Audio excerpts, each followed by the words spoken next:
So I imagine that many of you are familiar with the name Khalil Gibran. He's a well-known Lebanese American poet, with one of his most famous publications being The Prophet. That book dates back to 1923, and in it he wrote a poem for children, about children, and its words were directed to the parents. It often appears on Father's Day and on Mother's Day. I have used it many, many times in christening services that I've offered for young babies. There's a line in the poem that reads, "Your children are here for a larger purpose than you can know." Your children are here for a larger purpose than you can know. Now, one of Gibran's contemporaries, although they never met, and she being much less well known to most, was our co-founder, Myrtle Fillmore. And she often wrote about children and would offer words of guidance and wisdom to parents who would contact her for prayer requests as it comes to any kind of guidance that she could offer to them as they stepped into and continued on in this very important role. And recently, the editor of Unity's Daily Word magazine reminded us of some of what Myrtle had to say about raising children. And one thing that she often emphasized to parents was the importance of remembering that each child, each and every child, brings with him or her individual gifts and blessings, into this world. And secondly, she urged the parents to see their children as God sees them. To see them from that higher vantage point, and to help parents know how to do that, she would offer some recommendations. And some of these included to see the children as eager, growing souls, to see these souls not bound by convention, but learning the way of spiritual truth through their own experience and through inspiration, to see them as free to change anytime that they might recognize their mistakes, to see them as able to stand in the highest of their ideals, and to remember that what the soul asks is simply the opportunity to be itself. So I spent some time reflecting on all these words, from our New York poet and our former Missouri school teacher. I've thought about raising my own children, many years ago now. I've thought about my own sons, this Father's Day weekend, and how they're now raising children of their own. And it struck me that we can only teach to others what we know and understand ourselves. We can only mentor and model for others what we practice and deeply ingrain within ourselves. It struck me that to gain the knowledge and the understanding, to practice and model, we really have to take to heart what Khalil Gibran and Myrtle Fillmore had to say. And most specifically, and let me back up, take what they've written and apply it to our lives. And specifically what struck me was the need for us to remember that we too are here for a larger purpose than what we can know. And we need to see ourselves and approach living our lives as eager, growing souls. What all that might look like is what we're going to spend some time with today. What we're really talking about here is our ongoing spiritual growth. If we look at our children or remember our own journeys through childhood, we can see, how for a child, that journey is one that leads towards independence, one that begins with total dependence upon a parent or a guardian and ends with maturation into adulthood and the independence that provides. On the other hand, the spiritual journey, our spiritual growth, is quite the opposite. Because first of all, it's an ongoing process. It doesn't just apply to our pre-adult years. It's one that is also continually calling us closer to and into deeper relationship with God, which we might call our spiritual parent. And it's a process that is ongoing and available to us, 24/7. So maybe we want to ask ourselves how aware we are of this process of our spiritual growth.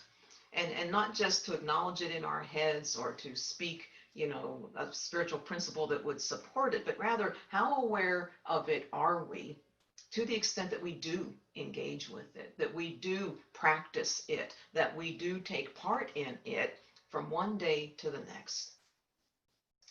Now, if I only used my experience with prayer requests over the last 17 years now that I've been a part of Unity, I might offer a hypothesis that would say that people are much more aware of it and seek to practice it in times of challenge. And I say that because it has been my experience that prayer requests made during times of challenge and an upset far outweigh in number the requests made during times of joy and celebration.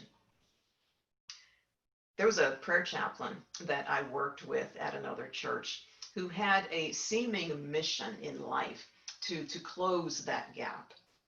She was a longtime member of the church, a longtime member of the prayer chaplain team. She's one of the most loving, gentle persons that you could ever meet, beloved by the entire community, and she was always available for prayer. Didn't matter what day of the week it was, she was always available for prayer. But on the Sundays when she was officially scheduled, to be, in service as a chaplain after the celebration service was over, she would go to her designated spot and just automatically begin holding that sacred space as the congregation began to let out. And I began noticing that there always seemed to be a lot of prayer activity with her. And it showed up as well in the statistics that she would send me each month. So during one of our team meetings, she explained why this was. She told us, that that many of her prayers that she offered each week were for those congregants who specifically approached her and asked her for prayer support.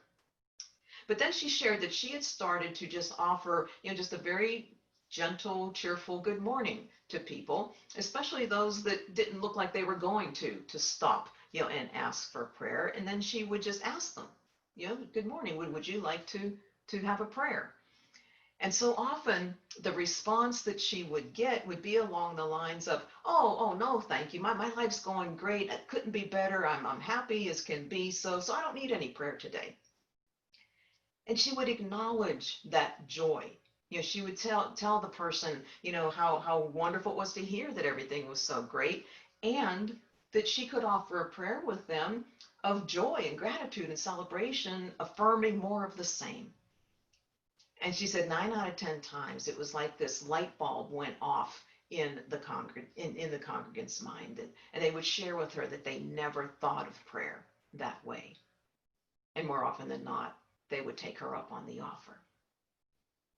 And so answering the question of your own level of awareness, your personal awareness of this 24/7 spiritual growth process might begin. One way to see how that might look for you is to reflect upon the comparison between, your good and bad times and the extent to which you can recall having consciously and prayerfully invited Spirit into both. That's one way spiritual growth might look as you reflect on your own processes.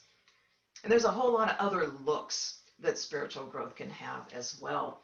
And I pulled a few from an article I was reading recently that was authored by a much more theologically traditional Christian pastor.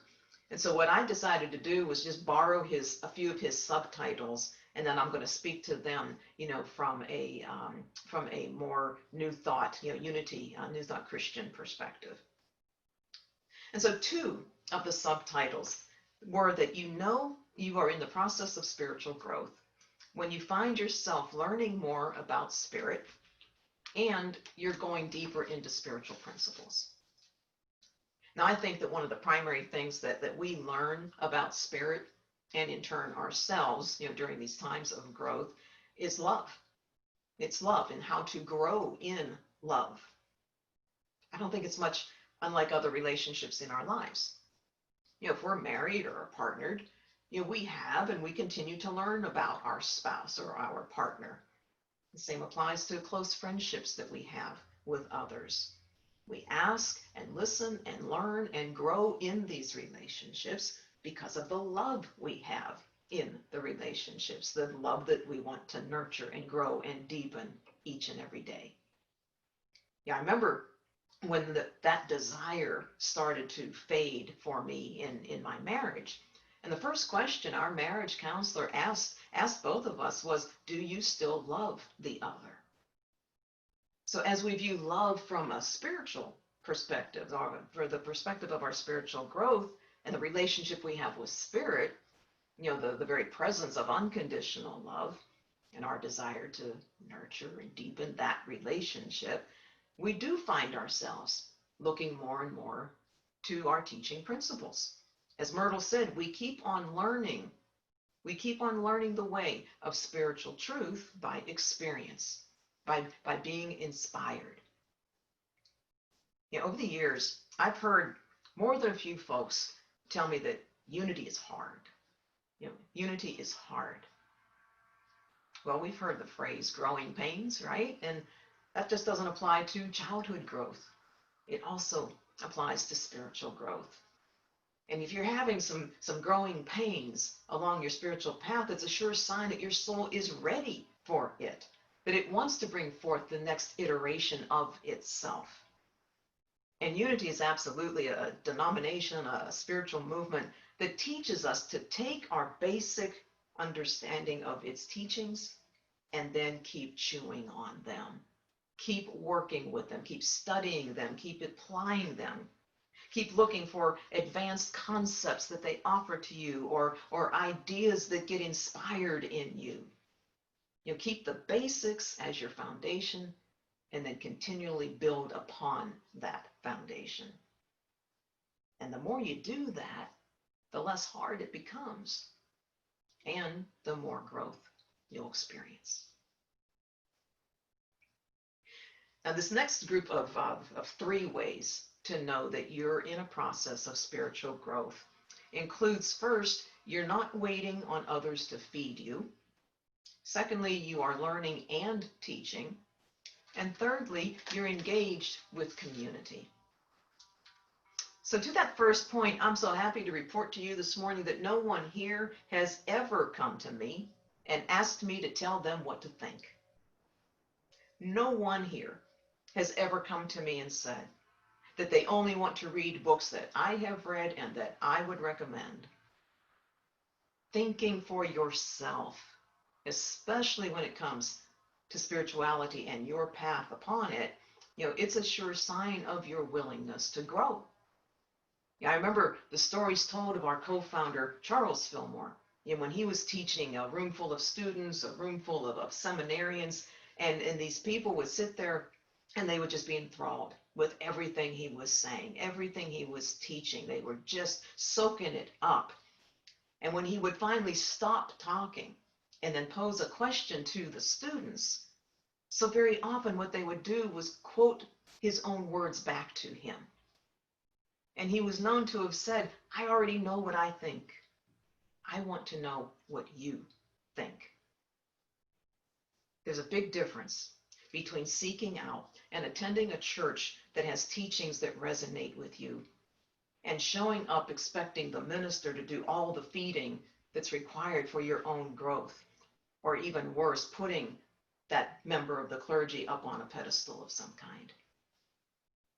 I know there are many ministers in Unity, myself included, that have at least one goal for each and every lesson we offer. And that is that everyone receive at least one tidbit of something that spoke to them, and at least one tool that they can consider using as a means of continuing to explore that tidbit further on their own after they leave. And this is true even if that one tidbit is one that tells someone that the church and the teachings, and sometimes just the minister, are not for them. And that's still a very positive thing, because we have helped them get a bit more clear about the direction of their personal, unique, spiritual path of growth. Now, this taking the initiative to feed yourself leads into the second sign of spiritual growth included in this group of three that we're now exploring. And that second point was that you will see that you are learning and teaching. You see, you don't have to be a minister. You don't have to be credentialed in any way to teach spiritual principles in your life. At our small group, The Gathering, or our Wednesday morning coffee connections, or our fall series, small group circles, the discussion circles. I mean, how many of you have taught others in these settings by sharing something from your point of view that you heard in a lesson, or that you watched in a video, or that you read in a book? How many of you have ever been asked by your family or friends, what is unity? Why do you go to unity? To which you provided an answer from your point of understanding. And how many of you have found that the more you engage like this, the more you answer these kinds of questions, that your understanding continued to deepen, that you have felt more comfortable and more connected to the beliefs that you hold? And if those questions were ever posed from a more, disapproving perspective, have you found that the more you engage, the more you can remain centered in your truth more easily? How many of you have used the spiritual principles you've embraced as you've gone about your day-to-day life, the most menial of tasks sometimes, being living expressions of what you believe for others to see? See, all of these are examples of how you can teach as well as continue to learn. And both of these feed into the third sign of spiritual growth, that you are engaged in community. I've often said that that's why humans were put here, that we were born to be in community in some way. And yes, one way to do that is through a church community, just like this one. But there are so many others, and there's even there's a broader, even scripturally based meaning for being in community. It's one that reflects the responsibility that we have for each other. Scripture notes it in the context of taking care of our brethren as we follow the teachings that scriptures offer. And I read the most beautiful description of this on a blog that was written about scripture's overall take on being in community. And it said, no matter what stage of life we are in, we always have something to share or to learn from others. Every single day, we are called to love one another, lift each other up, and be the friend that each of us longs for. I think this is one of the gifts that we are seeing coming through the many challenges that we're moving through today. For a long time, I think a lot of us did embrace and experience community in any number of ways. But I also think that many of us had not experienced the depth and breadth of community being offered to us today. A widening of our circles, desires to learn more from those in or from other cultures that are so different from our own. Reaching out with humility to listen and to deepen our understanding of others' life experiences that we cannot begin to comprehend. Really taking to heart that responsibility that we have for each other, and seeing that as a huge part of our overall spiritual growth. Perhaps Khalil Gibran really was speaking the truth, not only for our children, but for us, each of us as well. We are here for a larger purpose than we can know. In a couple of weeks, I'm going to be sending out the letters to and from God that were written by those of you present at our annual Burning Bowl service on the last Sunday of 2019. And the to part of those letters contain what you envisioned for your life in 2020. You might say, what your purpose was going to be in 2020. Did anyone write anything that looks anywhere near to what 2020 has presented to you so far? And for anyone who might not have been with us during the Burning Bowl, when you celebrated the beginning of a brand new year as last December 31st came to its close, did you accurately affirm all that 2020 would hold for you, at least as of June 21st? Most of us probably did not. And yet 2020 came, and we're still right here. Perhaps for a purpose larger than we ever could have known last New Year's Eve night. The only decision we have to make is whether to allow whatever this year offers to be a part of the continuation of our spiritual growth or not. To be a willing participant and the embodiment of an eager, growing soul asking to be itself or not. In the season of graduations, I believe one might say that 2020 is the year that we have entered into the graduate school of spiritual growth. I look forward to seeing you in class. God bless you.